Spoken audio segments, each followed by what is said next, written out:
ప్రియమైన వారులారా,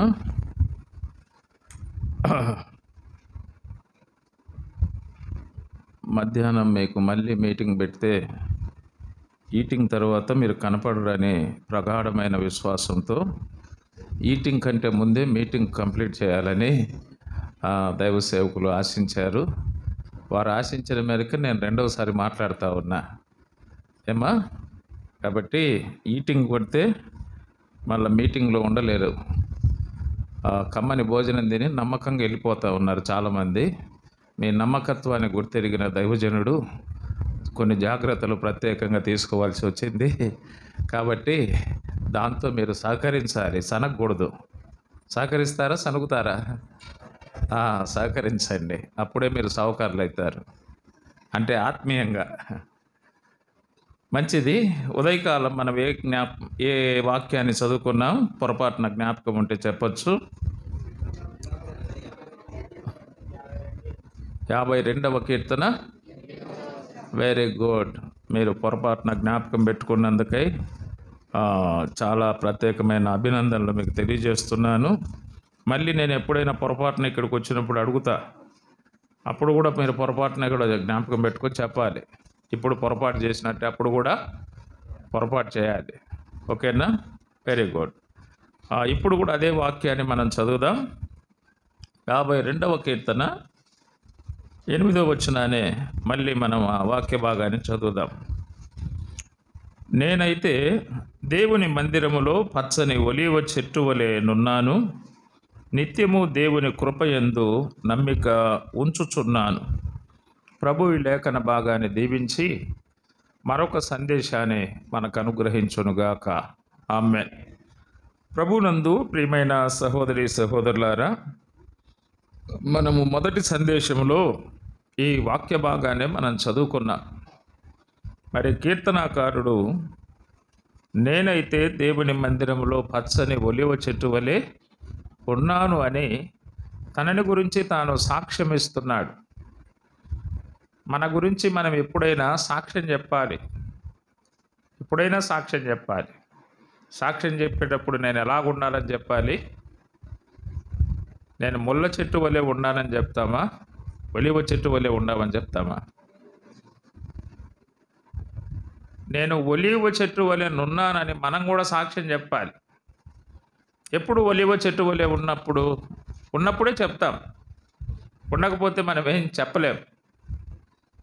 ఆయన ఉన్నాడు కాబట్టి ఏం చేస్తున్నాడు? చెబుతున్నాడు.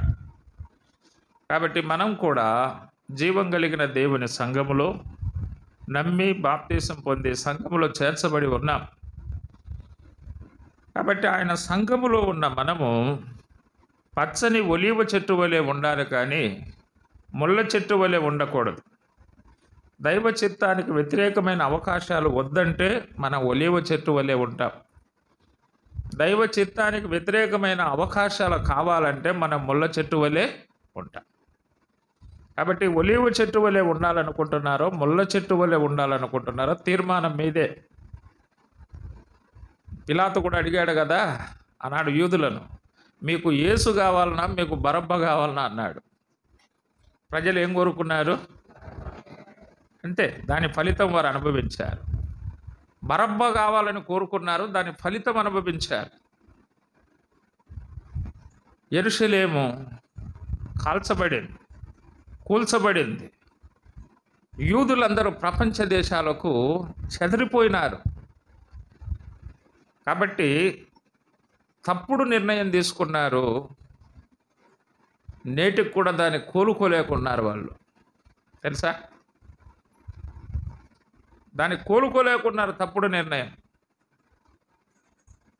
అలాగనే నయోమి చెప్పింది, మీకు మోయాబు కావాలనో బెత్లెహేము కావాలనో కోరుకో అని చెప్పింది. ఏం కోరుకుంది రూతు? మంచి నిర్ణయం తీసుకుంది. అందుకే ఆ విధవరాలు ఇల్లాలైంది, ఆ పేదరాలు ధనవంతురాలైంది, ఆ అన్యురాలు క్రీస్తు వంశంలో చేర్చబడింది. ఆమె చరిత్ర మారిపోయింది. తెలుసా? కాబట్టి తప్పుడు నిర్ణయాలు, తప్పుడు తీర్మానాలు మనం చేస్తే ఫలితాలు ప్రతికూలంగానే ఉంటాయి. అందుకే మనం తీర్మానం, మన నిర్ణయాలు సరైనవిగా ఉండాలి. ఎప్పుడు కూడా సరైనవిగా ఉండాలి. మన ఎదుట ముళ్ళ చెట్టు ఉంటుంది, మన ఎదుట ఒలివ చెట్టు ఉంటుంది. నువ్వు ముళ్ళ చెట్టును కోరుకుంటే ముళ్ళ చెట్టు అనుభవాలే, ఒలివ చెట్టు కోరుకుంటే ఒలివ చెట్టు అనుభవాలే. అందుకే మనం తప్పుడు అవకాశాలను ఎన్నడూ కూడా మనము ఆహ్వానించకూడదు. దైవ చిత్తంలో ఉన్న అవకాశాలే మనం ఎప్పుడు కూడా కోరుకోవాలి. ఈ ఒలివ చెట్టు ద్వారా మనం అది మొదటి సందేశం నేర్చుకున్నాం. దైవ చిత్తానికి వ్యతిరేకమైన అవకాశాలు మనం వద్దంటే దైవ చిత్తములో ఉన్న ఆశీర్వాదాలు దేవుడు మనకిస్తాడు. అనేకులకు ఆశీర్వాదకారకులుగా మనను చేస్తాడు. మరి అటువంటి మంచి తీర్మానంతో మనం ముందుకెళ్దాం. అలాగనే ఒలీవ చెట్టు ఆ చెట్లకు ఇచ్చిన జవాబు, దేవుడు దేనికోసం నన్ను నియమించాడని చెప్పింది? దేవునిని, నరులను సన్మానించడానికి అవసరమైన తైలమునిచ్చే పని అన్నది. మీ పని నాకు వద్దు అని చెప్పింది, అది ఒక సందేశం. దేవుని పని నాకు కావాలి అని చెప్పింది, అది ఒక సందేశం. దేవుని పని ఏ పని అది? ఆ చెట్లు ఇచ్చే పని ఏంది? రాజు అయ్యి ఊగేది, వాగేది. అది నాకొద్దు. దేవుడిచ్చిన పని ఏంది? దేవుడిచ్చిన పని దేవునిని, నరులను సన్మానించడానికి అవసరమైన తైలమునిచ్చే పని. ఈ తైలము ద్వారా దేవునికి సన్మానం చేయొచ్చు, నరులకు కూడా సన్మానం చేయొచ్చు. అదే రాజు అయితే సన్మానం పొందుతుంది కానీ సన్మానం చేయదు. ఇప్పుడు మనం సన్మానాలు పొందాలని కోరుకుంటామా, సన్మానం చేయాలని కోరుకుంటామా? ఏది కోరుకుంటామా? ఎక్కువ మంది నాకు సన్మానం చేయాలని కోరుకుంటారు కానీ నేను సన్మానం చేయాలని మాత్రం కోరుకోము. మనం రాజు అయితే అందరూ కూడా ఏం చేస్తారు? రాజుగారికి ఇప్పుడు గ్రామంలో ప్రెసిడెంట్గా గెలిస్తే ఆయన అందరూ పిలిచి సన్మానం చేస్తారు. ఎంపీటీసీగా గెలిస్తే సన్మానం, జెడ్పీటీసీకి గెలిస్తే సన్మానం, ఎమ్మెల్యేగా గెలిస్తే సన్మానం, కార్పొరేటర్గా గెలిస్తే సన్మానం అని చూస్తాం. ఇప్పుడు ఒలీవ చెట్టు రాజు అయితే ఏమొస్తుంది చెప్పండి? అందరూ ఏం చేస్తారు? సన్మానిస్తారు. సన్మానించే పని కాదు దేవుడు నాకు ఇచ్చింది, సన్మానాలు పొందే పని కాదు దేవుడు నాకు ఇచ్చింది, సన్మానించే పని దేవుడు నాకు ఇచ్చాడు. అది కాబట్టి దేవుని సంఘములో దేవుడు మనకి ఏ పని ఇచ్చాడు చెప్పండి? సన్మానాలు పొందే పని కాదు, సన్మానము చేసే పని దేవుడు మనకిచ్చాడు. ఏ విషయాల్లో మనం సన్మానించే వారంగా ఉండాలో దైవ గ్రంథమైన బైబిల్లో చూడండి. త్వరగా మనం చదువుకుందాం. కొంతమందికి ఆకలి ఎక్కువ అవుతుంటుంది, బీపీ షుగర్ ద్వారా కొన్ని ఇబ్బందులు ఉన్నాయి వారికి, మనం కాదనిలేము. సంఖ్యాకాండం 20వ అధ్యాయం 12-13 వచనాలు త్వరగా చదివితే నేను 1:30కు పూర్తి చేయడానికి ప్రయత్నం చేస్తా. ఒకవేళ నేను ప్రయత్నంలో ఫెయిల్ అయినా మీరేమనుకోకూడదు. ఓకే. సంఖ్యాకాండం 20వ అధ్యాయం 12-13 వచనాలు చదువుతారా? అప్పుడు యెహోవా మోషే అహరోనులతో, మీరు ఇశ్రాయేలీయుల కన్నుల ఎదుట నా పరిశుద్ధతను ఏం చేయలేదు, సన్మానించక, చదువు పూర్తి చేయి. నా పరిశుద్ధత సన్మానించలేదు, మీరు నన్ను నమ్ముకొనలేదు అన్నాడు. అది మనం మొట్టమొదట ఎవరిని సన్మానించాలి? దేవుని సన్మానించాలి. దేవుని ఏ విధంగా సన్మానిస్తాం చెప్పండి? రాజులను అయితే ఏదో అధికారులను అయితే శాలువాలు కప్పి ఒక బొకే ఇచ్చి సన్మానం చేస్తాం. మరి దేవుని ఎట్లా మనం సన్మానం చేసేది? అక్కడ దేవుడు మోషేకు ఒక విషయం చెప్పాడు. మోషే, నువ్వు ఆ బండతో మాట్లాడు, ఆ బండలో నుంచి నీళ్లు వస్తాయి, ఇశ్రాయేలు ప్రజలు నీళ్లు తాగుతారు, పశువులన్నీ కూడా నీళ్లు తాగుతాయి అని చెప్పాడు. కానీ మోషే ఏం చేశాడంటే, ఆ పై వచనాలు మీరు తర్వాత చదువుకోండి, బండతో వెళ్ళి మాట్లాడమంటే బండతో మాట్లాడకుండా బండను ఏం చేశాడు? కర్రతో కొట్టాడు. అంటే దేవుని మాటను వినలేదు. అది కొత్త నిబంధనలో ఆ బండ ఎవరని రాయబడింది? ఆ బండ క్రీస్తు. ఆ బండ ఎప్పుడు కొట్టబడాలి? ఆ బండ అది అప్పుడు కాదు కొట్టబడాల్సిన బండ. ఎప్పుడు కొట్టబడాలి? మోషే తర్వాత మళ్ళీ మోషే కాలం, ధర్మశాస్త్ర కాలం, కృపాకాలంలో ఆ బండ కొట్టబడాలి. అంటే తర్వాత ఒక 1000 సంవత్సరాల తర్వాత లేదా 1500 సంవత్సరాల తర్వాత ఆ బండ కొట్టబడాలి. కానీ ముందుగానే ఏం చేశాడు? ఈ బండను మాట్లాడాలి. అప్పుడు మాట్లాడవలసినటువంటి బండను ఏం చేస్తున్నాడంటే ఆయన కొట్టాడు. దేవుడు కూడా కొన్నిసార్లు మనకు కూడా చెప్తారు చూడి, తల్లిదండ్రులు చెప్తారు, అరే పలానోళ్ళు మనకు డబ్బులు ఇవ్వాలా, పోయి అడిగి రాపు అంటాడు. అడగమంటే మనవాడు అడగకుండా కొడతాడు పోయి. ఎన్ని రోజులు తిరిగేదే అని పటాపటాని పీకి వచ్చినాడు. ఏంది రా నీతో మాట్లాడరమ్మని చెబితే, అడిగి రమ్మని చెబితే నువ్వు కొట్టి వచ్చినా, ఏది కొట్టక, ఎన్ని రోజుల నుంచే అని చెప్తా ఉంటారు చూడండి. అంటే మాట్లాడి రాపోరు, అడిగి రాపోరు అని చెప్తే ఏం చేస్తున్నాడు? కొడతాడు. వీడేమో కొట్టి వచ్చినాడు, వాడేమో పోలీస్ స్టేషన్కి పోయినాడు. పోలీసు వాళ్ళు ఎక్కడికి వచ్చినాడు? ఇంటికాడికి వచ్చినారు.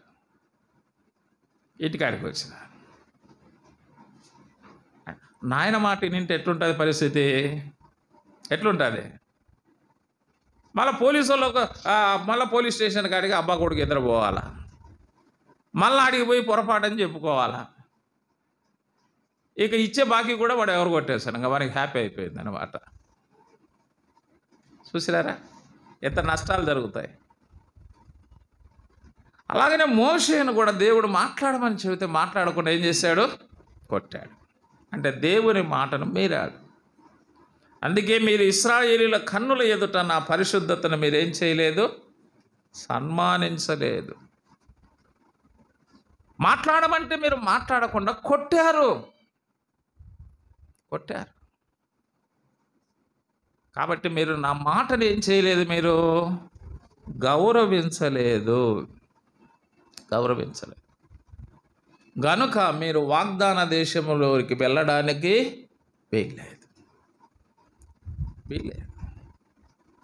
మోషే అనొచ్చు, సరే నేను కొట్టినాను కానీ నీళ్ళు ఏమొచ్చినాయి కదా. కొంతమంది పిల్లలు కూడా అంటారు, నేను కొట్టకపోతే వాళ్ళు లక్కీడు అంటారు. అట్లా కూడా చెప్తారు కదా. నీళ్ళు వచ్చినాయి. నీళ్ళు ఎందుకోసం వచ్చినాయి? ఆ ప్రజలందరికీ నీళ్ళు లేకపోతే ప్రజలు చచ్చిపోతారు, పశువులు చచ్చిపోతాయి. దేవుడు కనికరం కలిగిన వాడు కాబట్టి ఆ నీళ్ళు ఇచ్చాడంతే. ఇక మోషే నా మాట వినలేదు కాబట్టి అని నేను ప్రజలకు నీళ్ళు ఇవ్వకపోతే దేవుడు ఏమైపోతారు? ప్రజలంతా చచ్చిపోతారు. ప్రజలు చచ్చిపోతారు. అయితే మోషే దేవుని యొక్క మాటను గౌరవించలేదు. మాట్లాడమంటే మాట్లాడాలంతే. మనము కూడా మొట్టమొదట దేవుని గౌరవించాలి, సన్మానించాలి. ఆయనను సన్మానించడం ఒకే ఒక పద్ధతి, ఆయన మాట మనం వినడం అంతే. ఆయన మాట వినాలి. కొన్నిసార్లు ఏమనుకుంటామంటే నేను అనుకున్నట్టు చేస్తే కార్యాలు జరుగుతాయి అనుకుంటాం. మనం అనుకున్నట్టు చేసినా కొన్నిసార్లు కార్యాలు జరుగుతాయి కానీ దాంట్లో ఆశీర్వాదాలు ఉండవు.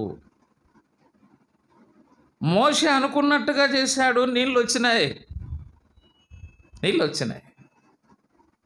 కానీ దేవుడు చెప్పినట్లుగా చేస్తే జరిగే కార్యాలు. ఇప్పుడు నీళ్ళు వచ్చినాయి కానీ మోషే మాత్రం ఏం పోగొట్టుకున్నాడు? వాగ్దాన దేశం పోగొట్టుకున్నాడు.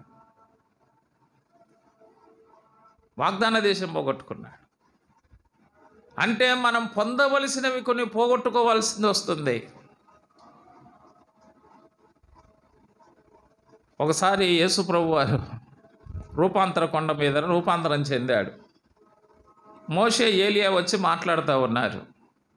ఆ సంగతి ఎవరు చూశారంటే పేతురు చూశాడు. ప్రభువా, నీకొకటి, మోషేకొకటి, ఏలియాకొకటి, 3 పర్ణశాలలు ఇక్కడే కట్టేస్తా, ఇక్కడే ఉందాం అన్నాడు. అంటే ఆయన ఉద్దేశం ఏంది? యేసు ప్రభు ఇక్కడే ఉండాలి, మోషే ఇక్కడే ఉండాలి, ఏలియా ఇక్కడే ఉండాలి. నా మాటిను, నేను కడతా అన్నాడు. ఆయన భూమి మీద పర్ణశాలలు కట్టుకొని ఇక్కడ సేద తీర్చుకోవడానికి వచ్చాడా? ప్రాణం పెట్టి సమాధి చేయబడి తిరిగి లేచి 3వ దినాన లేచి 40 దినాలు కనపరుచుకొని పరలోకానికి వెళ్ళి మనందరి కోసం ఆ ఇల్లు నిర్మించాలని ఉన్నాడా? ఈయనేందంటే భూమి మీదనే నిర్మాణం చేస్తా అంటాడు. అప్పుడు పరలోకపు తండ్రి ఏమంటాడు? ఇదిగో ఈయన నా ప్రియ కుమారుడు, ఈయన మాట మీరు వినండి, మీ మాటగా వినాల్సింది. ఓ పేతురు, ఎవరి మాట వినాలి? ఆయన మాట మీరు వినండి అన్నాడు. ఆ తర్వాత కానా వివాహంలో కూడా ద్రాక్షారసం అయిపోయింది. అందరూ ఎవరు కాడికి పోయినారు? అమ్మకాడికి పోయినారు, మరియమ్మ కాడికి. ఇప్పుడు కూడా ఉన్నారు మరియమ్మ భక్తులు. సంవత్సరానికి ఒకసారి వెలంగానే పోయి గుండు కొట్టించుకుంటారు. వీళ్ళను బోడి విశ్వాసులు అంటారు. బోడి విశ్వాసులు అంటారు వాళ్ళు. కోస్తా ఏరియాలో గుణతలకు పోతారు, ఆడ గుండు కొట్టించుకుంటారు. ఇక్కడైతే వెలంగానే పోతున్నారు మన వాళ్ళు. అమ్మకాడికి పోతే అమ్మ ఏం చెప్పింది? ఆయన చెప్పినట్లు మీరు చేయండి. అమ్మ కూడా అదే చెప్పింది. అప్పుడు యేసుప్రభు చెప్పినట్లుగా వాళ్ళు ఆ రాతి బాణాల నిండా నీళ్లు నింపారు. ఇప్పుడు పోయమని చెప్పాడు. పోస్తే ఏమైపోయింది? అది మనం అనుకున్నట్లుగా కొన్ని కార్యాలు జరగవచ్చు, కానీ దేవుడు చెప్పినట్లుగా జరిగితేనే అక్కడ దేవునికి గౌరవం వస్తుంది. ఇప్పుడు మనం అనుకున్నట్టుగా ఏదైనా మనం జరిగించినప్పుడు మనకు గౌరవం వస్తుంది. దేవుడు చెప్పినట్టుగా చేస్తే ఎవరికి వస్తుంది? అక్కడ దేవునికి గౌరవం పెరుగుతుంది. నా పరిశుద్ధతను మీరు ఏం కావాలంటే సన్మానించలేదు. మనము కూడా మన వ్యక్తిగత విషయాల్లో, మన కుటుంబ విషయాల్లో, మన సంఘ విషయాలలో దేవుడు చెప్పినట్లు మనం చేయటం ద్వారా అక్కడ దేవుడు ఏమవుతాడంటే గౌరవించబడతాడు. దేవుడు సన్మానించబడుతున్నాడు. మనం చేసే ప్రతి కార్యము ద్వారా ఆయన ఏం కావాలంటే సన్మానం జరగాలి, ఆయనకు గౌరవించబడాలి ఆయనకు. కాబట్టి నెంబర్ 1, దేవుని మాట ప్రకారంగా మనం అన్ని విషయాలు చేయటం ద్వారా దేవుని మనం ఏం చేసిన వారం? సన్మానించిన వారు. రెండవది ఏ విషయంలో మనం సన్మానం చేయాలి? లేవియాకాండం 26వ అధ్యాయం 2వ వచనం చదువుతారా? లేవియా 26:2. లేవియాకాండం 26:2 చదవండి. నేను నియమించిన విశ్రాంతి దినములను మీరు ఆచరింపవలెను, నా పరిశుద్ధ మందిరమును సన్మానింపవలెను. ఇక్కడ ఏం సన్మానించాలన్నాడు? నా పరిశుద్ధ మందిరమును సన్మానింపవలెను. మందిరాన్ని సన్మానించాలి మనం.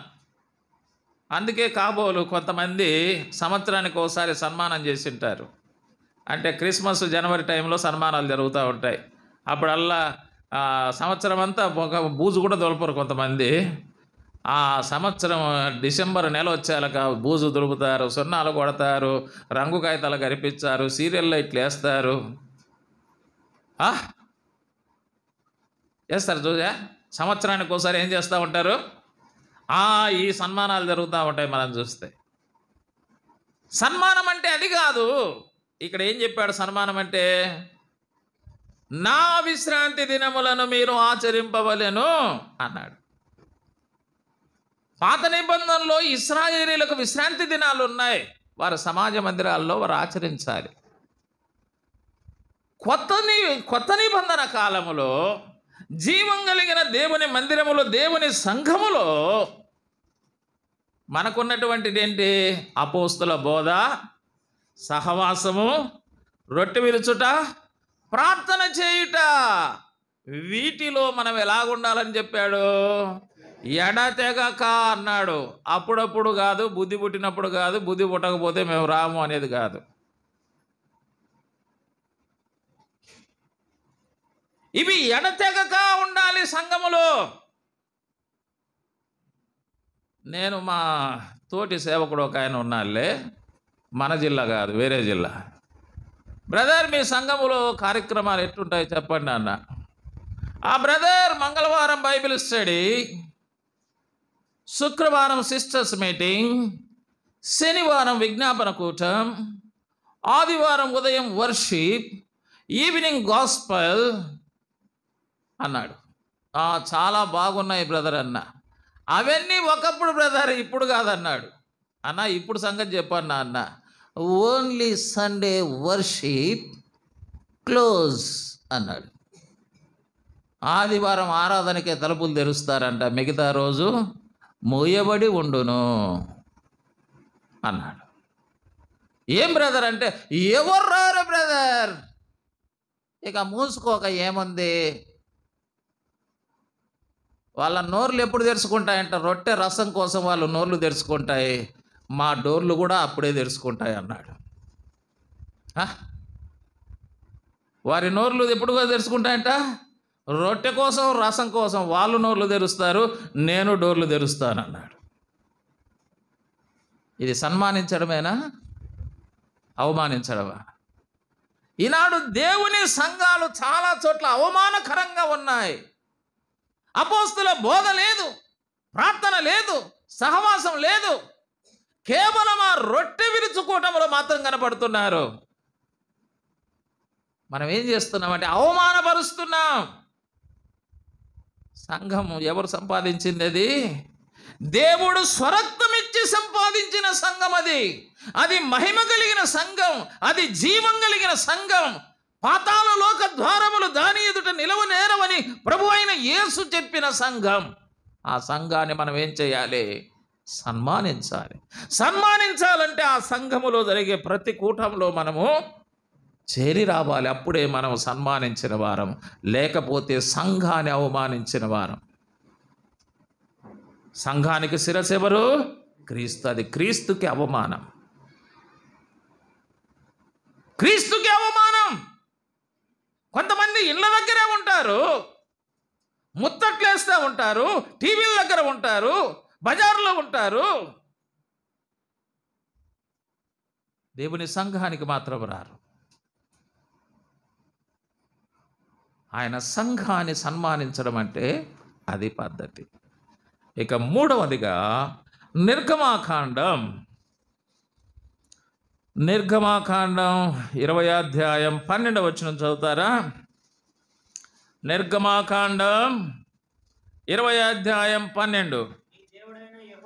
నీ దేవుడైన యెహోవా నీకు అనుగ్రహించు దేశములో నీవు దీర్ఘాయుష్మంతుడు వగునట్లు నీ తండ్రిని నీ తల్లిని సన్మానింపవలెను. అందరికీ ఏం కావాలని కోరుకుంటున్నామండి? దీర్ఘాయుష్. అందుకే వాళ్ళు అంటూ ఉంటారు పండితులు, దీర్ఘాయుష్మానుభవ, ఆయుర ఆరోగ్య ప్రాప్తిరస్తు అని చెప్తూ ఉంటారు. అందరికీ ఏం కావాలి? మనకు దీర్ఘాయుష్ కావాలి, ఎక్కువ కాలం బతకాలి కోరిక. అమ్మా, ఎక్కువ కాలం బతకాలన్న కోరిక ఎవరికి లేదు చెప్పండి? అందరికీ ఉంది. ఊరికి అప్పుడప్పుడు అంటాం తీసుకపోతే మంచిదని, ఉత్తది. ఏదన్నా కష్టం వచ్చినప్పుడే ఆ మాటలు మాట్లాడేది, కష్టం వచ్చినప్పుడే మాట్లాడేది. మళ్ళీ ఏమన్నా బాగలేకపోతే ఎన్నో కొంత బతికించుకుంటున్నా నన్ను, అప్పుడే పోతే ఎట్లా అంట. చూసారా? అందరికీ ఏ కోరిక ఉందో చెప్పండి? దీర్ఘాయుష్గా ఉండాలి, ఎక్కువ కాలం బ్రతకాలి. ఇదే కోరిక మనందరికీ. మంచిదే, చావాలని ఎందుకు కోరుకోవాలి మనం? దేవుడు ఎంతకాలం ఉంచితే అంతకాలం ఉండాలి, అంతే. చావాలని ఎప్పుడు కూడా మనం కోరుకోవాల్సిన అవసరం మనకు లేదు. అయితే ఈ దీర్ఘాయువు ఎలాగ వస్తుందంట? నీ తల్లిని నీ తండ్రిని నువ్వేం చేయాలి? సన్మానింపవలెను అన్నాడు. తల్లిదండ్రులను సన్మానించుట. తల్లిదండ్రులను సన్మానించుట అంటే ఏంటి? వాళ్ళకు కూడా శాలువాలు వేయడం అని కాదు. తల్లిదండ్రులను సన్మానించే పద్ధతి కొత్త నిబంధనలో చెప్పాడు. తిమోతికి రాసిన మొదటి పత్రిక, ఇవన్నీ మీకు తెలిసినవే, కానీ నేను కొన్ని ధర్మాలను జ్ఞాపకం చేస్తున్నా. తిమోతి మొదటి పత్రిక 5వ అధ్యాయం 3వ వచనం ఏమన్నాడు? నిజముగా ఆ అనాథలైన విధవరాలను సన్మానించుమని ఆడ చెబుతూ 4వ వచనం, అయితే ఏ విధవరాలికైనాను పిల్లలు కానీ మనవళ్ళు కానీ ఉండిన ఎడల వీరు తమ ఇంటి వారి ఎడల భక్తిని కనపరచుటకు తమ తల్లిదండ్రులకు ప్రత్యుపకారము చేయుటకు నేర్చుకొనవలెను. ఇది దేవుని దృష్టికి అనుకూలమై ఉన్నది. తల్లిదండ్రులు సన్మానించడం అంటే తల్లిదండ్రులకు పిల్లలు ఏం చేయాలంటే ప్రత్యుపకారం చేయాలి. తల్లిదండ్రులు పిల్లలకు ఏం చేశారంటే ఉపకారం చేశారు. ఒక బిడ్డ భూమి మీదకి రావాలంటే ఆ తల్లి 9 మాసాలు లోపల కడుపులో ఉన్న బిడ్డను చాలా జాగ్రత్తగా చూసుకోవాలి. తల్లి ఏమాత్రం అజాగ్రత్తగా ఉన్న లోపల ఉన్న బిడ్డ ఏమైపోతుంది? చచ్చిపోతుంది. అందుకే తను ప్రెగ్నెన్సీ వచ్చిన టైం మొదలుకొని డెలివరీ వరకు కూడా ఆ తల్లి ఎంతో జాగ్రత్తగా ఉంటుంది, చాలా జాగ్రత్తగా ఉంటుంది. చివరకు డెలివరీ సమయంలో కూడా ఏమంటారంటే, అమ్మా నార్మల్ డెలివరీ వీలు కావడం లేదు, సిజరేన్ చేయాలి. ఒకవేళ సిజరేన్ చేసేటప్పుడు ఏమైనా ప్రమాదం వస్తే, ఏదైనా జరిగితే మాకు సంబంధం లేదు, ముందుగా మీ భర్త సంతకం పెట్టేయండి అంటారు. అంటే ఒక బిడ్డకు జన్మనివ్వాలంటే తల్లి యొక్క పరిస్థితి ఎలా ఉంటుంది చెప్పండి? అది మరణం. చాలామంది డెలివరీ సమయంలో చనిపోతూ ఉంటారు చూడండి. నార్మల్లీ డెలివరీలో చనిపోతున్నారు, సిజరేన్ చేసేటప్పుడు కూడా అంటే తను చచ్చినా పర్వాలేదు, ఒక బిడ్డకి ఏమి ఇవ్వాలనుకుంటా? తల్లి జన్మనివ్వాలనుకుంటా. ఎంత ఉపకారం చేస్తూ ఉంది చూడండి తల్లి. మరి ఆ బిడ్డ మళ్ళీ పుట్టిన తర్వాత కూడా చూడండి, రాత్రి అంతా కొంతమంది పిల్లలు నిద్రపోరు, ఏడుస్తూ ఉంటారు. వాళ్ళ కోసం మేలుకోవాలా? చూసారా? వాళ్ళ కోసం మేలుకోవాలా? అలాగనే ఆ పిల్లల బాధ్యత విషయంలో తండ్రి చూడండి, వాళ్ళని బడికి పంపించాలంటే ఏం కావాలా? డబ్బులు కావాలి. ఆ బిడ్డల కోసం తండ్రులు ఎంత కష్టపడతారో చూడండి. వాళ్లకు సరైన చెప్పులు లేకపోయినా పిల్లలకు బూట్లు కొనిస్తారు.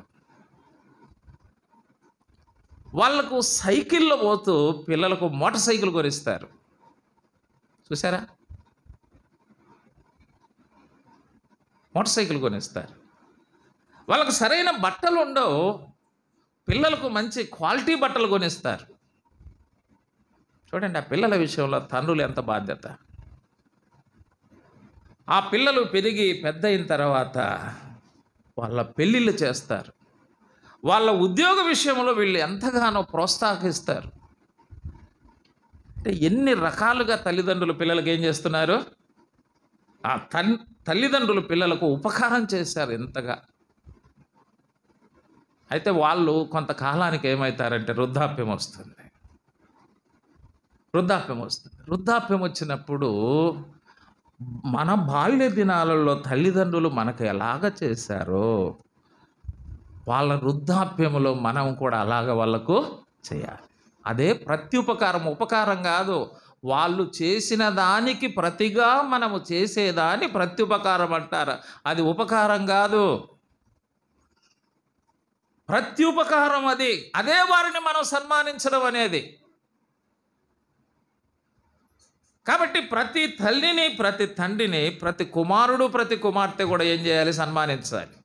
కొంతమంది కుమార్తెలు అంటారు, పోమ్మా పో నాయన మీ కొడుకుల కాడికి పోండి అంటారు. ఏమ్మా నీ కాడికి ఎందుకు రాకూడదు? కొడుకులు నేను కనింది, నిన్ను కనిలే? ఏమ్మా కనలేదా? కొడుకులు నేను చదివించింది, నేను చదివిలే? కొడుకులకైనా పెళ్లి చేసింది, నీకు పెళ్లి చేయలే? నువ్వు 3 డెలివరీ ఇన్నే చేసుకుంటువే, ఒక డెలివరీకి 50,000 అయింది. నీ భర్త ఏమన్నా ఇచ్చినాడా? వాడు డెలివరీ అయ్యేంత వరకు రాడు, దొంగ మొక్కమాడు. వస్తాడా? కన్నెత్తి చూడడు. కారణం ఏంటంటే కాసులు పెట్టాల్సింది వచ్చేదని. నాకు తెలుసమ్మా, అందుకే 3 డెలివరీలకు నా భార్యను నేను పంపించలేదు, తెలుసా మీకు? వాళ్ళ పేరెంట్స్ దగ్గర పంపించలేదు. సిస్టమ్ అంతా మార్చేయాలా. మనం చెప్పాలంటే మనం ముందు మార్చాలా, లేకపోతే మనం మార్చలేం కదా. నాకు కూడా దేవుడు 3 పిల్లల్ని ఇచ్చాడు, 2 అమ్మాయిలు 1 బాబు. ఒక్క డెలివరీకి కూడా మా తల్లి అత్తమాంగారి దగ్గర పంపించలేదు. కొంతమంది పంపించరు కానీ పైసలు పెట్టిస్తారు. నేను పైసలు కూడా పెట్టిలే. మనం ఆలోచన చేసుకోవాలి ఇవన్నీ. కాబట్టి ప్రియమైన దేవుని బిడ్డలారా, అటు కుమార్తెలకు కానీ ఇటు కుమారులకు కానీ తల్లిదండ్రులు చేయవలసిందంతా చేశారు. అందుకే నీ తల్లికి నీ తండ్రికి నువ్వు ఉపకారం చేస్తే నీకు మేలు కలుగుతుంది, నీకు దీర్ఘాయువు కలుగుతుంది అన్నాడు.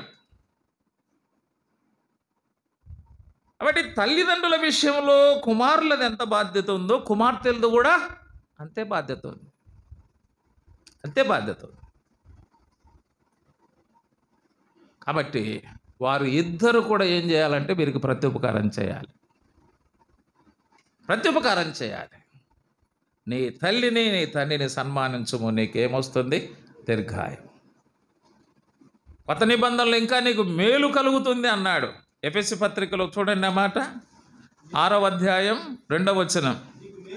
నీకు మేలు కలుగునట్లును నీ తండ్రిని తల్లిని సన్మానించు, నీకు మేలు కలుగుతుంది. ఇదిగో నా తల్లిదండ్రులను సన్మానించి వారికి ప్రత్యుపకారం చేయడం ద్వారా నాకు మేలు కలగలేదని చెప్పగలిగినటువంటి వాళ్ళు ఎవరైనా ఉన్నారా? ఎవరు లేరు. మేలుకైనా మేలే చేస్తాడు, ఫిమేల్కైనా దేవుడు మేలే చేస్తాడు. ఆయన అందరికీ మేలు చేస్తాడు. ఒకవేళ పురుషులు మాత్రమే వారికి సన్మానిస్తే వారికే మేలు కలుగుతుంది. కొన్నిసార్లు స్త్రీలు మాత్రమే సన్మానిస్తే వారికే మేలు కలుగుతుంది. కాబట్టి ప్రతి తల్లిదండ్రులు కూడా వారి పిల్లలకు ఉపకారం చేసిన వారే. వారికి తప్పకుండా మనం ప్రతి ఉపకారం చేయడమే వారిని మనం ఏం చేసినట్టు, గౌరవించినట్టు. మనం ప్రతి ఉపకారం చేయకపోతే ఏం చేస్తారు? వాళ్ళు అడుక్కోనైనా తినాల, వాళ్ళ అనాథాశ్రమాలైనా పోవాలి. అప్పుడు వాళ్ళకి అగౌరవం కదా, అది అగౌరవం కదా, వారిని అగౌరవపరిచినట్టు కదా. కాబట్టి ప్రియమైన దేవుని బిడ్డలారా, మనము తల్లిదండ్రులను సన్మానించే వారంగా మనమన్నాం. దేవుడు మనకు మేలు చేస్తాడు, మేలు చేస్తాడు. ఆయన ద్వారా మేలు పొందాలి మనం. కాబట్టి తల్లిదండ్రులకు బోబెడితే నాకు నష్టం వస్తుంది, హాస్పిటల్లో చూపిస్తే నష్టం వస్తుంది అని ఎప్పుడు అనుకోబాకండి. వారికి బట్టలు తీపిస్తే నష్టం వస్తుంది ఎప్పుడు అనుకోబాకండి. మనకు మేలు కలుగుతుంది, మేలు కలుగుతుంది అది చెప్పాడు. ఆ తర్వాత ఇంకా ఎవరిని సన్మానించాలో చూడండి. మనం 10 నిమిషాల్లో మనం ముగిద్దాం. పేతురు రాసిన మొదటి పత్రిక 3వ అధ్యాయం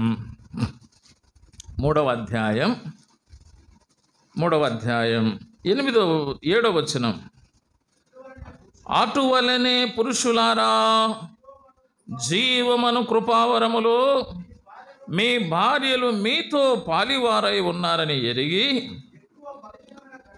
ఎక్కువ బలహీనమైన ఘటమని భార్యను సన్మానించి మీ ప్రార్థనలకు అభ్యంతరము కలగకుండునట్లు జ్ఞానము చొప్పున వారితో కాపురము చేయుడి.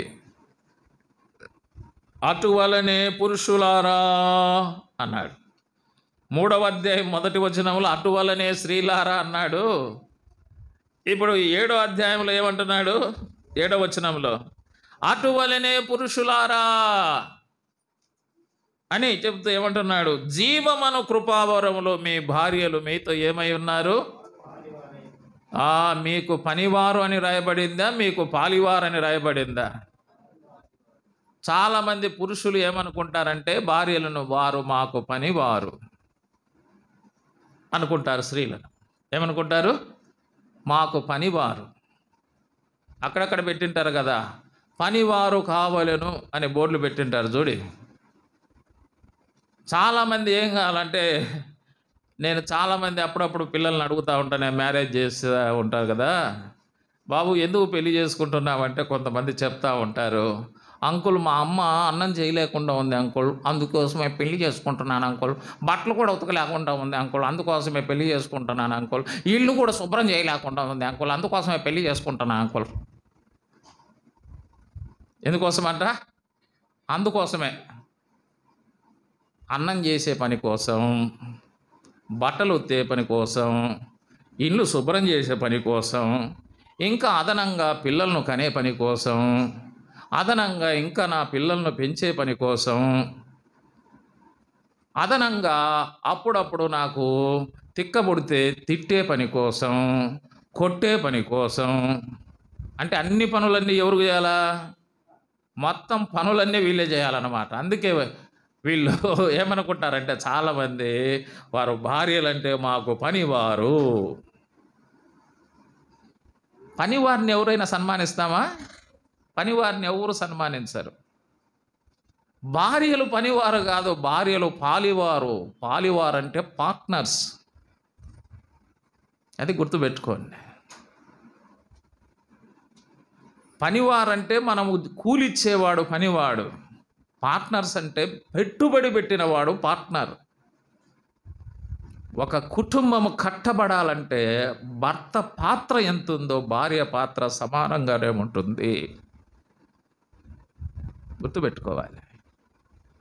నేను ఇంకా ఈ మాట కూడా చెప్పడానికి తెగిస్తాను. ఒకవేళ భర్త చనిపోయిన పిల్లలు ధైర్యంగా ఉంటారు అమ్మ ఉంటే తెలుసా?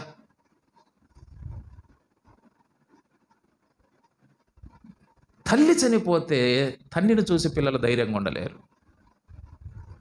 అది తల్లి ఆడ స్త్రీలు ఇచ్చే ధైర్యం అది పిల్లలకు. చాలామందికి తెలియదు. నేను లేకపోతే నువ్వేం చేస్తావు అంటాడు. నువ్వు లేకుండా పో, ఏం చేసి తెలుస్తూ ఉంది కదా. చాలామంది స్త్రీలు అంటూ ఉంటారు, బెదిరిస్తూ ఉంటారు. వాళ్ళు అనకూడదు. వారు పాలివారు, పార్ట్నర్స్ అంటే సమానమైన పెట్టుబడి పెట్టినవారు. పురుషుడు ఒక విత్తనం అయితే స్త్రీ ఒక భూమి. నా కాడ విత్తనాలు ఉన్నాయి, భూమి లేదంటే ఏం చేసుకుంటావు? ఏం చేసుకుంటావు? నీ విత్తనాలకు విలువ ఉందా? భూమి ఉన్నప్పుడే విత్తనానికి విలువ వస్తుంది. అదే స్త్రీకి పురుషునికి ఉన్నటువంటి.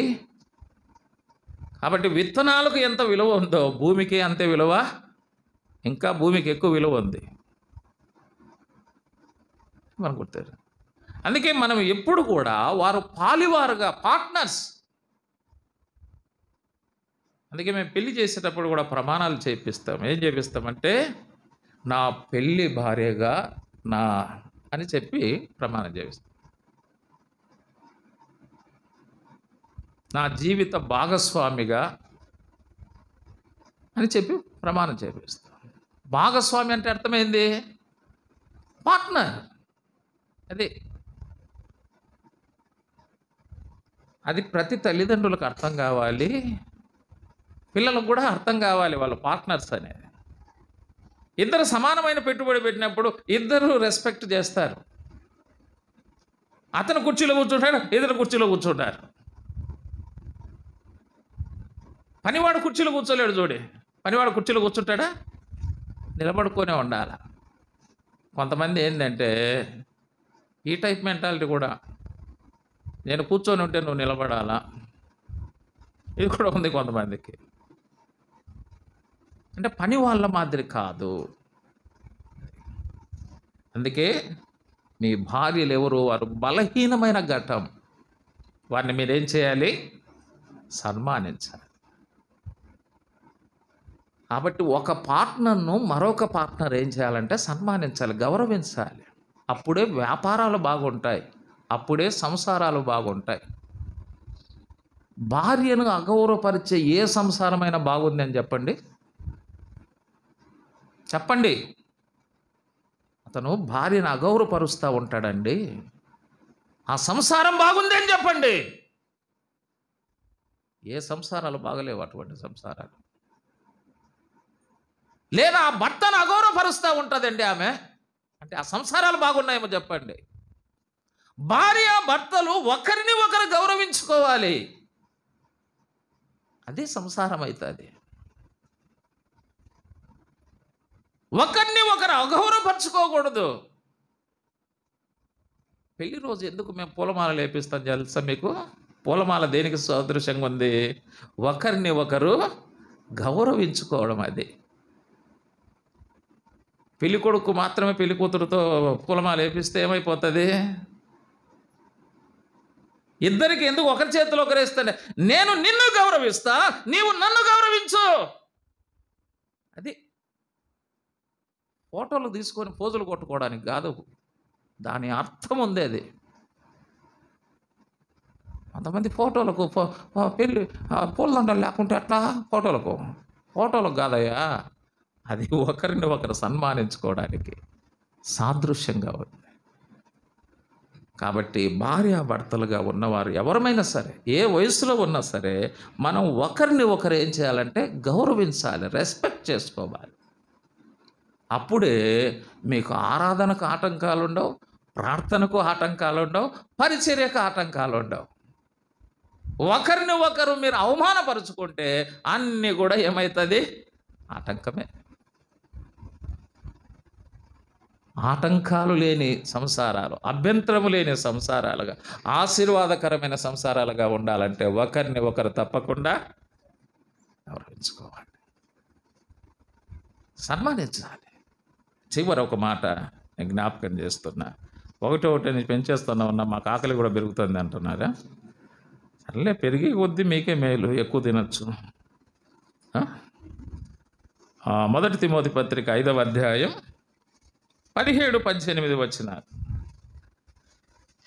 మొదటి తిమోతి పత్రిక 5వ అధ్యాయం 17-18. బాగుగా పాలన చేయు పెద్దలను విశేషముగా వాక్యమందును ఉపదేశమందును ప్రయాసపడు వారిని రెట్టింపు సన్మానమునకు పాత్రులనుగా ఎంచవలెను. ఇందుకు బాగుగా పాలన చేసే పెద్దలు, విశేషముగా వాక్యమందు ఉపదేశమందు ప్రయాసపడే సేవకులు, వీళ్ళు దేనికి పాత్రులు అన్నాడు?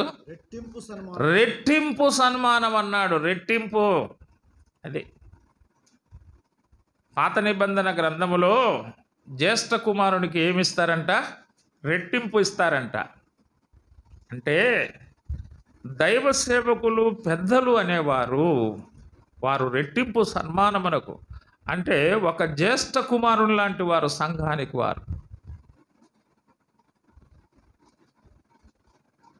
వారు జ్యేష్ఠ కుమారులు లాంటి వారు. అది చెప్పాడు. అంటే సంఘానికి దేవుడు పెద్ద దిక్కుగా ఉంచిన వారు వాళ్ళు. అది పెద్ద దిక్కుగా ఉన్నవారు ఏం చేస్తారు? అందరి విషయంలో ఆలోచిస్తారు, అందరి కోసం ప్రార్థిస్తారు, అందరినీ ఆదరిస్తారు. మనం కొన్నిసార్లు సంసార జీవితంలో ఇబ్బంది పడుతూ ఉంటాం. వాళ్ళు వచ్చి మనకు మంచి సూచనలు చేసి కుటుంబాలను కడతారు. అనారోగ్యంతో బాధపడుతూ ఉంటాం, మన ఇంటికి వచ్చి ప్రార్థన చేస్తారు. ఆర్థిక ఇబ్బందులు సతమతం అవుతూ ఉంటాం, కొన్నిసార్లు వారు సహాయం అందిస్తారు. సంఘము కోసం రాత్రి అనక పగలనక ప్రయాసపడేవారు. వారిని ఏం చేయాలి మనము? విమర్శించాలా? చాలాసార్లు సంఘము కోసం ప్రయాసపడే వారిని సన్మానించవలసింది పోని చేస్తున్నంటే విమర్శిస్తున్నారు. చాలా విచారకరం, చాలా విచారకరం. మోషే కూడా ఇశ్రాయేలు ప్రజల కోసం ఎంత శ్రమ పడ్డాడు చెప్పండి? ఎంత శ్రమ పడ్డాడు? ఫరో ఎదుటికి వెళ్ళి నిలబడి మాట్లాడడం అంటే సామాన్యమైన విషయమా? ఆనాడున్న ఇశ్రాయేలు ప్రజలతో మాట్లాడడం అంటే సామాన్యమైన విషయమా? ప్రభువు పక్షాన నిలిచి కార్యాలు చేయడం అంటే సామాన్యమైన విషయమా? ఇశ్రాయేలు ప్రజలందరినీ ఐగుప్తు బానిసత్వం నుంచి బయటికి తీసుకురావడం అంటే సామాన్యమైన విషయమా? రాత్రి పగలు నిద్ర లేకుండా ప్రయాసపడిన వాడు మోషే. అయితే మోషేకు సన్మానాల కంటే ఎక్కువగా అవమానాలే ఎదురైనాయి. మోషేకు సన్మానాల కంటే ఎక్కువగా అవమానాలు ఎదురైనాయి. ఇన్ని చేస్తే చివరకు మోషేని ఏమంటారంటే ఆ కోరకు సంబంధులు, మీతో మాకు ఇక పని లేదు. చూసారా ఏమన్నారు? మీతో మాకు ఇక పని లేదన్నాడు. మేము ఐగుప్తు నుంచి విడిపించబడ్డాం, ఎర్ర సముద్రం దాటినాం, మన్నా తింటాం, బండలో నుంచి నీళ్లు తాగుతాండాం, మాకు కావలసినవన్నీ వచ్చినాయి, మీతో మాకు సంబంధం లేదు. చూడండి ఎట్లా మాట్లాడారు అంటే ప్రజల కోసం ఎంత అంకిత భావంతో చేశాడు ఆ దైవజనుడు. మీతో మాకు సంబంధం లేదనే మాట ఎంత విచారకరం. అప్పుడు దేవుడు జోక్యం చేసుకున్నాడు తెలుసా? మోసే సాగిలపడ్డాడు, దేవుడు సావగొట్టాడు. వారు బ్రతికుండంగానే నేల ఏమైపోయిందంట? నెర విడిచింది. భూమిలోనికి అలాగనే వెళ్ళిపోయారు. ప్రపంచ చరిత్రలో అది మొదటి సంఘటన, మొదటి భూకంపం అంటారు. చూసారా? కాబట్టి మన కోసం ప్రార్థన చేస్తున్నారు, వాక్యం చెబుతున్నారు, మన క్షేమం కోసం ప్రయాసపడుతున్నారు. వాడిని మనం ఏం చేయాలి? సన్మానించాలి. సన్మానించాలి. ఏ రకంగా వాళ్ళని సన్మానించాలి? వారికి పరిచర్యలో సహకారులుగా ఉండి సన్మానించడం.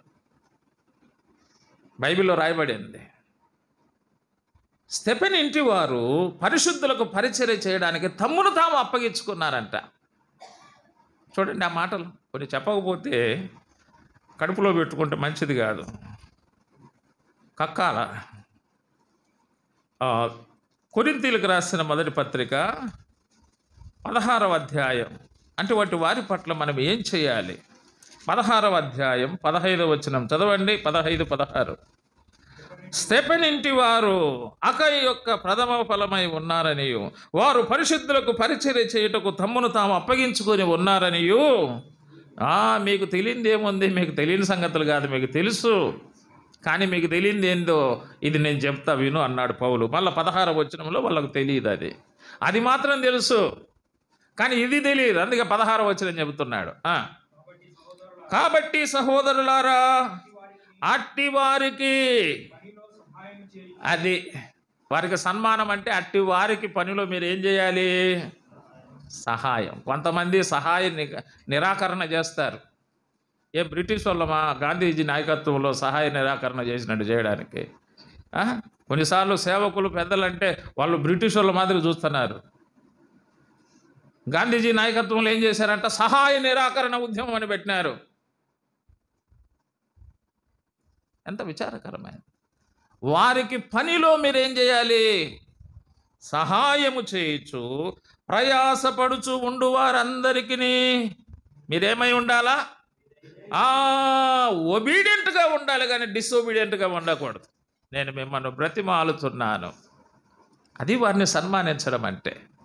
వారు ఎంతగానో అప్పగించుకొని రాత్రి అనక పగలనక ప్రయాసపడుతున్నారు. అన్నా మేము ఏదన్నా చేయాల్సినది ఉంటే చెప్పండి అని అడగాల. కొంతమంది అంటారు చెప్తే ఎందుకు చేయమో అంటారు. అది కాదు, అడగండి. ఏమన్నా మా అవసరం ఉందా చెప్పండి అని. ఇంకా ఏం చేయాలి? మరొక 2 వాక్యమే నేను జ్ఞాపకం చేస్తా. ఫిలిప్పీ పత్రిక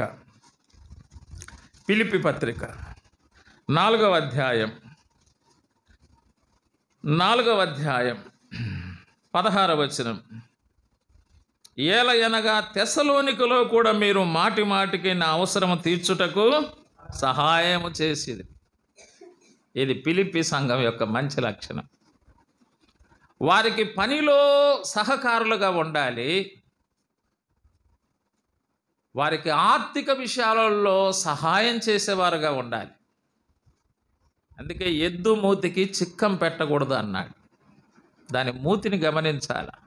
సేవకుడు ఎప్పుడు తన పరిస్థితిని చెప్పుకోడు, అతని పరిస్థితిని గమనించాలి మనం. అంటే అడిగేవాడు సేవకుడు కాదు, ఇయ్యనివాడు విశ్వాసి కూడా కాదు. నిజమైన దైవ సేవకుడు ఎప్పుడు కూడా తను అడగలేడు. తన వ్యక్తిగత అవసరతలు, తన కుటుంబ అవసరతలు, తన ఆరోగ్య అవసరతలు, తన పిల్లల యొక్క చదువుల యొక్క అవసరతలు, ఆ ఎద్దు మూతి తెలుసుకోవాలి. దాని మూతి. కొంతమందికి చిక్కం పెట్టడం తెలుసు కానీ మేత పెట్టడం తెలియదు అంటారు కదా. అవసరం ఆ సేవకునికి ఇంత అంటూ ఉంటారు. అంటే చిక్కం పెట్టడం తెలుసు కానీ మేత పెట్టడము తెలియదు. ఇక్కడ సహాయపడాలి. అదే వాడిని మనం సన్మానించడం అంటే. సన్మానించడం కాబట్టి బాగా పాలన చేస్తున్నారు, బాగా వాక్య పరిచయం చేస్తున్నారు, సంఘం కోసం తమను తాము అప్పగించుకొని ఉన్నారు. వారికి పనిలో సహాయం చేయండి, వారి అవసరాలలో మీరు సహాయపడండి. పౌలు అన్నాడు, దేవుడు మీకు ప్రతిఫలము దయచేయునుగాక. ఇది ఒక మంచి పని. ఈ మంచి పనులు మనం చేస్తే దేవుడు మనకేం చేస్తాడంటే ప్రతిఫలం ఇస్తాడు. ఒలివ చెట్టు పని ఏం పని? రాజై సన్మానాలు పొందే పని కాదు. దేవునిని నరులను సన్మానించడానికి తైలమునిచ్చే పని. ఆ తైలముని ఇవ్వాలంటే చెట్టు నుంచి గింజలు వేరు కావాలి. ఈ గింజలన్నీ ఎక్కడ పడాలి? గానుగలో పడాలి. ఆ గానుగల నుంచి తీసిన నూనె ఆ తైలము ద్వారా ఏం జరుగుతుంది? సన్మానం.